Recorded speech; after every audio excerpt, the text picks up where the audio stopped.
What's up, YouTube, man? It's your boy Ashton Jackson, and in today's video I'm going to be going over my mock draft, and then I'm also going to be talking about our free agent signing in Royce Freeman. So before we hop into the video, I appreciate if you guys like the video, subscribe if you're new, comment and share my video with anyone who you think will enjoy my content. As I didn't know, you guys probably do. If you guys have been paying attention to the Dallas Cowboys, most do.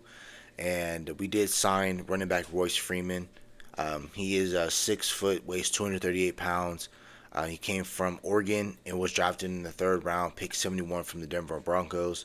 But if you look at his overall, if you look at his 2023 season stats, he had 77 carries, 319 yards, 4.1 yards per carry. He caught 2 touchdowns. Not caught 2 touchdowns. Caught 2 touchdowns. My bad. He rushed for 2 touchdowns. And overall in his career, he had 471 carries. 1,792 yards, 3.8 yards per carry, 10 touchdowns total in his career, and had 532 yards receiving with 1 catching touchdown. He had 2 fumbles and in his career. So really, I just view this more as a Ronald Jones type of free agent signing running back. I don't view nothing more than that for him. I think he's just going to be a camp body, but honestly, I felt like the Dallas Cowboys should have signed somebody else who was still available on the market. Like J.K. Dobbins just got signed yesterday to the Los Angeles Chargers. I would have loved to pick him up because he was a former top 100 pick. He had dealt with a lot of injuries, but the Dallas Cowboys love doing that anyway, so it's not like I'm out of the ordinary for saying that. And I did say that in my running back video that I have for free agency, that I won't be surprised if the Dallas Cowboys looking at getting him.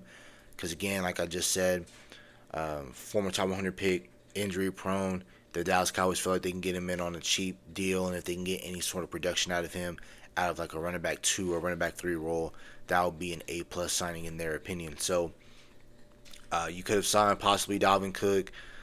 Some people are saying Zeke. I'm really not too interested in bringing in a Zeke, only because I'm afraid of what they're going to do with the politicking, like they normally like to do. You know, if they draft a running back, will Zeke start over him? You know. But if Zeke is not the better dude in training camp, are they going to be okay with sitting him and having him be a running back 2? Are they fine with that being the case? Or even for him, I feel like if Zeke were to come back, just be a running back 3, because like I said, I still would find a Thunder and Lightning type of duo where you're going to have somebody who can have the ground and pound yards, and then somebody who can come in there and take the ball 30, 40 yards without no problem. As soon as they have a crease in the gap or whatever, they can take it to the house or anything like that. If they can do that, then I'll be fine with the running back room. But the way the running back room is set up right now, I'm just trying to get younger at that position and faster at that position, right? So that's enough talking about Royce Freeman. He's going to be a camp body, but who knows? He might be able to contribute something to you, but I don't see it happening. But never say never in this league. So, hopping straight into the draft, as you guys can tell, you guys can see who I picked. I picked Zack Frasier in the 1st round. I'm going to talk about the trades that I did make because, as you guys can tell, I more than likely didn't stick and pick like I normally would. But like I said every single time that I'm doing these drafts, I'm never going to stick and pick. I am going to trade back as possible if there's any realistic trade back options. I'm going to trade back, but if there's something like a team wants to give us their 2nd round picks, I'm not going to do that because I know that the Dallas Cowboys in real life will not trade out of the 1st round, and the reason why they do that is because of money reasons and leverage on players. You know, they like staying in the 1st round to guarantee themselves to have a player for 5 years. And if they go into the 2nd round and don't pick one up in the 1st round, first off, they're going to miss off on a lot of players. 2, they're not going to be able to retain a player for 5 years. That means they have to be quicker in what they do in the negotiations, because now everyone drafted out after the 1st round. If you're picked between the rounds 2 and 7, you have 4 years on your contract, on your rookie deal. So the Dallas Cowboys are going to be looking, to stay in that 1st round regardless. So I did that, and I traded with the 49ers. And as you guys can tell, let me pull up the stats. So they gave us their pick at 31, and then they gave us their 2nd round pick 63. So I was right. They gave us their 2nd round pick, and in exchange for 174, which I believe was our 5th round pick, and I did. I basically stuck around like the third, fourth round. I believe I didn't go too much past that. I will go past that later and deep into the draft. I will do that next week until I'm familiarized with more players, and also I'm also going to be doing a mock draft where I just stick and pick, because that can be like a doomsday scenario if the Dallas Cowboys don't move around in the draft. I'm going to do a scenario like that as well. So, like I said, I traded back 7 spots. I picked up a second round pick only for me to give up my 5th pick. For me, that was a deal. So, with the first pick that I selected, I traded back and I picked up Zack Frasier. What I'm trying to do, other than me selecting Peyton Wilson because he was still available, I'm going to try to pick up the best linebacker I can in the second round. But I traded back and I got Zack Frasier. I understand what you guys are looking at my list. You guys are going to be kind of upset, like, hey, where's the offensive tackle? Don't select a wide receiver in the second round. You could have doubled down and got an offensive tackle, or you probably could have went offensive tackle first round, because who was available at that point in the first round? You had all the tackles. I mean, not all the tackles, but you had decent tackles that you wanted. If you wanted to select Armarius Mims, you had him. If you wanted Jackson Powers Johnson, you could have grabbed him. Jordan Morgan went in the second round. He went early day one. You could have drafted him. I can see some people saying that.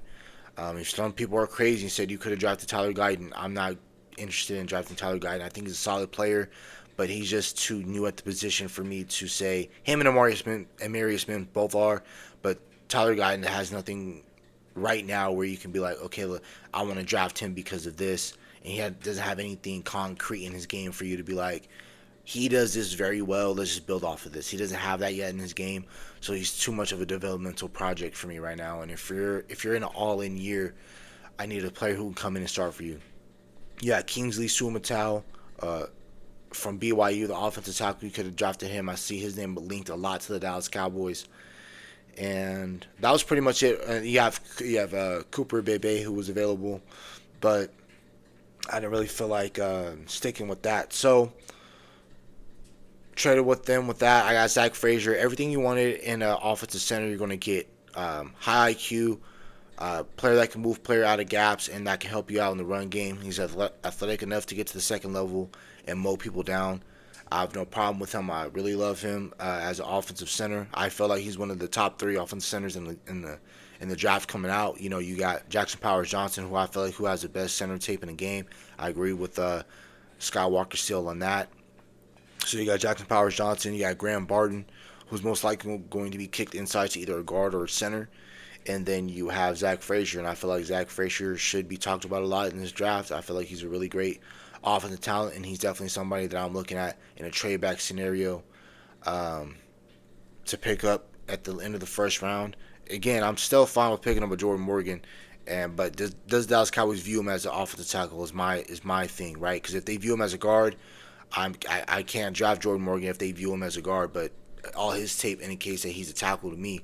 So my second selection, right? I traded back in the second round. You guys already know that we originally picked at 56.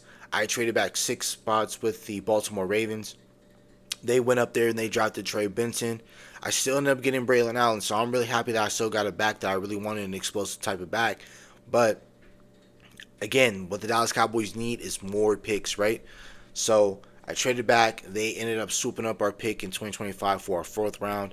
Now, the reason why I did that is because next year we're going to have a bunch of comp picks, so us giving up a 4th round doesn't really hurt me, in my opinion.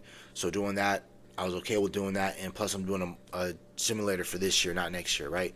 So 62, I picked up Jalen Polk.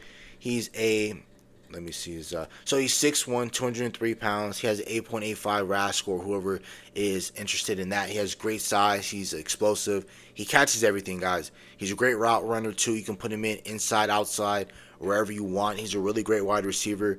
For me, I view him as a boundary type of player. You can put him on the outside, and he can, run routes. He can do everything he wants. He can make the big catches over the middle if he needs to. You can put him in screen pass concepts. You can put him on dump off screens, jailbreak screens, get him the ball quickly. He's a good rack guy. I really like what he can do. For sure. no problem with him. I would love to pick him up, and plus we need depth at the wide receiver position.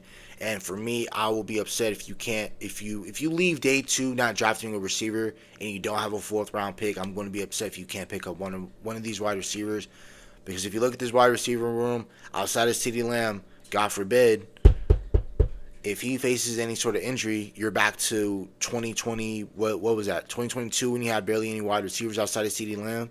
So if you're dealing with any sort of injuries, you're gonna have to deal with Cooks, Tolbert, Brooks.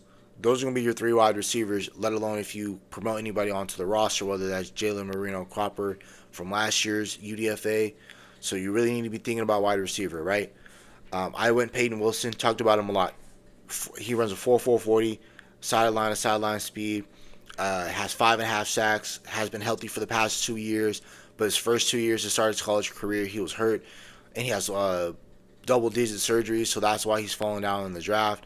But for me, I'm really not gonna hold that against anybody. We have a lot of injuries with spinal fusion to Damone Clark. DeMarvin Overshown just had an ACL injury. So I'm really not going to be like, you have an injury, I'm not drafting you. No, if you're a great player and you can play ball, I'm drafting you. I can't afford to miss out on playmakers just because we're afraid of injuries. SOL, the Dallas Cowboys didn't do anything in free agency, so I have to make some shake, right? Uh, so I had back-to-back picks. I picked wide receiver, linebacker, offensive center. Then I went in the third round and got Brallan Allen. Why did I trade back only one spot to give up pick 255, which I believe was our sixth round pick or seventh round pick? I don't know. I just did it just to do it. I wasn't even totally thinking. I was up like late last night. I was watching my Bulls win and beat the Atlanta Hawks in a play-in, but I was doing that and I was very busy doing other things that I don't know why I did that. Made no sense. But 88, I picked Brallan Allen, starting running back, explosive running back for me, in my opinion. He is a every down back. He's explosive. He is 6'1", and also Brallan Allen is super young as well. When he comes into the league, he'll be 20 years old. He's not old enough to technically drink, right? He can easily absorb and bounce off solo hits with tightly packed midsection. He flashes solid vision on inside zone runs, and he can adjust his tracking angle to follow lanes. He's a very solid back, and this is definitely somebody that, if he's available in the third round, after you have taken care of your starting off at the center spot, you're getting a wide receiver two, a legit wide receiver two, who can separate and that can help you out in the run, in the passing game. Then you got Peyton Wilson, your starting linebacker. I talked about him a lot. So basically, I think I selected him in every single draft pick I had. So if you just want to view this film I had on him and the highlights that I had, not highlights, but just film that I had on him, check out my last video. Check out the film after that. I broke down Peyton Wilson a lot. Brallan Allen's a really great back. I really like what he can do and what he can bring for the Dallas Cowboys. He will be your running back one. And this is definitely somebody I would love to have in the committee because, again, he's young. And this is definitely somebody I would like to keep around for a little bit longer if I would like to. But, again, if the Dallas Cowboys just want to use him for his first 4 years and let him go, that's fine by me because I feel like that's what the NFL is trying to do. And then my last pick that I selected in this mock draft, I went and selected T'Vondre Sweat. Yes, I do know that he did WI. Just any sort of thing where you're driving under the influence, don't do it. It's not worth it. It's never worth it. Call an Uber. Do whatever you got to do. Just make sure you get home safe regardless. Everyone's a son, a daughter to somebody out here in this world, a brother to somebody, a dad, a mom, whatever. So you got to be very careful when you're out here on the street, anything like that. You have to be very careful, right? But he's going to be falling down in mock drafts. So I selected him because we need that help at the defensive tackle spot, right? We just lost Jonathan Hankins. You don't know what Monty Smith is going to turn out to be. You need to draft a true one tech. He weighs 366 pounds. He's 6'4". He has very great strength. He has a very good initial burst for his size. He has great pocket pushing presence. You saw that a lot in the Senior Bowl where, he was just straight running down the middle of somebody and just strictly just using his strength and his weight and his size just to push you down the middle. If he can do that and bully on guys, I can see him doing that. Like when we play Washington and we got to play against Tyler Biadasz and if we do draft a T'Vondre Sweat, I can see him just flying up at one tech And if in a pass game scenario, we can just see, shoot, all we got to do is have DeAndre Sweat direct line snap directly over Tyler Bosch's face. All he has to do is just go right down his back, and then if we drafted Peyton Wilson shoot right, hey, go right behind him and go out and go sack whoever they draft at number 2, whether that's Daniels, May, McCarthy, whoever they want to go draft. Go sack him. I mean, absolutely massive. Like I said, just when you hear 6'4", 366 pounds, right? If you just hear that, and then once you see film, and once you pair that with, you see like images of him, he's a very big dude, and that's what we need in this room. And we've been lacking that for years, right? And he's younger than Jonathan Hankins. I feel like he can bring something. Like initially when he comes into the league, he's not gonna have a problem getting moved. This is the person that's not going to get moved. If he doesn't move too much off his weight, let's say he walks down like 356, that's still really heavy for a defensive tackle. He's going to easily take up double team blocks. Like I said, if you have an explosive linebacker like Wilson, Kendricks, DeMarvin Overshown, if he can come back nicely, Damone Clark is going to come back as well. And he was solid for you last year. He wasn't the best linebacker, but he was decent, right? Easily get you an athletic linebacker that can take care of those double teams. And then, like I said, taking up those double teams in the run game and also in the pass game, maybe. And then you can have also Digizua do his thing and have one-on-one blocks, and he can eat, right? So I'm definitely, for me, selecting him if he's available late day 3. I mean, not day 3, but day 2. If he's available at the end of the 3rd round, I'm definitely doing that. And again, I was able to select 5 players with me trading back basically twice, right? I feel like that's what the Dallas Cowboys have to do if they want to fully maximize the draft. And if they want to be aggressive, I feel like this is time for them to do that, because this is where they like doing it, right? And with them, just trade back. I don't see a point for you in trading up in any sort of these rounds, because you don't have enough draft capital and or resources to trade up. Trade back as many times as I can if I'm the Dallas Cowboys. If you can trade back 2 or 3 spots, pick up a 4th, pick up a 5th. If you can do that in the first one as well, if you can pick up a 4th, just trading back a spot or 2. Do it. We need as many picks as we can. Like I said, I added to our defensive tackle room. I added to our linebacking room. I got a starting running back, a starting wide receiver 2, and a starting center. I did that all in this draft, and I feel like they're all going to be impact starters. Tavondre Sweat is going to be a guy rotational. Peyton Wilson, starter. Brallan Allen in a committee, so a starter. Jalen Polk, starter. Frasier, definite starter. All these guys stay healthy throughout camp and preseason. All going to be starters. So that's about it for the video. Hope you guys have a nice day. Stay safe, stay blessed. Bye.